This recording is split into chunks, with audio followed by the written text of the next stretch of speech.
আপনার সাথে আমার একটু কথা আছে। হ্যাঁ বলো। বলছি যে আমি না এই বিয়েটা। আরে এই ঝাঁপি, আবার দাঁড়িয়ে পড়লি কেন? অনকে নিয়ে আয়। অন বাবা, এসো এসো, কথা শুরু হচ্ছে, এসো এসো। হ্যাঁ আসছি, আমি পরে শুনছি, কেমন? পুজোটা হয়ে যাক, এসো।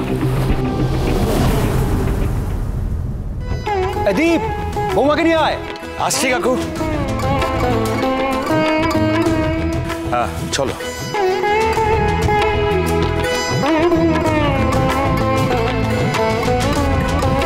বসো। মন্দির সময় ইনকা ছাড়া লক্ষ্মীর গল্পটা কিন্তু পুরো জানতে পারবেন না। দৈবধাম থেকে একবার নারায়ণ লক্ষ্মীকে নিয়ে বেরিয়েছেন দেশভ্রমণে। তারা দেখতে চান তার ভক্তদের দুঃখ দুর্দশার কথা। এমন সময় বহু নগর জনপদ পেরিয়ে এসে আকাশপথে যেতে যেতে নিচে শস্য শ্যামল সবুজ ফলে ফুলে ভরা এই ক্ষীরগঞ্জকে দেখতে পান। মা লক্ষ্মী ক্ষীরগঞ্জকে দেখে মোহিত হয়ে যান। তিনি নারায়ণকে বলেন, এত ভরভরন্ত জনপদে আমার সন্তান সন্ততিরা কেমন আছে আমি নিজের চোখে দেখতে চাই। মায়ের কথা মতো এক বিশাল দেহী বৃক্ষে ছায়া এসে দাঁড়ান দেবী আর নারায়ণ। কিন্তু পথশ্রমে ততক্ষণে খিদে পেয়ে গেছে নারায়ণের।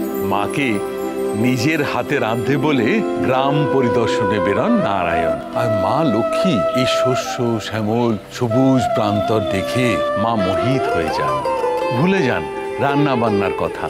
পরিশ্রান্ত নারায়ণ ফিরে এসে দেখেন মা রাঁধতে ভুলে গেছে। নারায়ণ তো লক্ষ্মীর এই কর্মে অবহেলা দেখে প্রচন্ড চটে যান। অনেক অনুরোধ উপরেও নারায়ণকে শান্ত করা যায় না।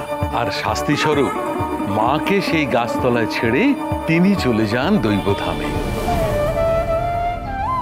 স্বামী এমন করে ছেড়ে যাওয়ায় মা মনে খুব দুঃখ পান।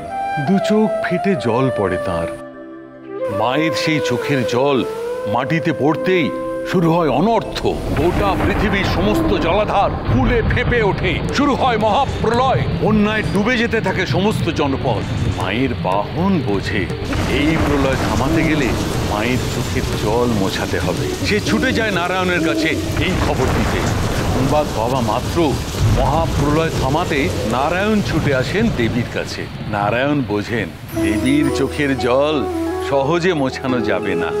মায়ের এক পৈঠে নিচে বসে নিজের ভুল স্বীকার করে মায়ের মান ভাঙান নারায়ণ।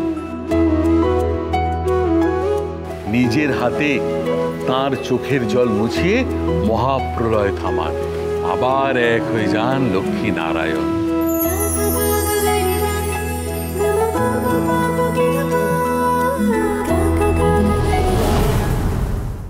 লক্ষ্মী ঝাঁপি প্রতিদিন সন্ধ্যে 6:30টায় স্টার জলসায় ও জিও হটস্টারে।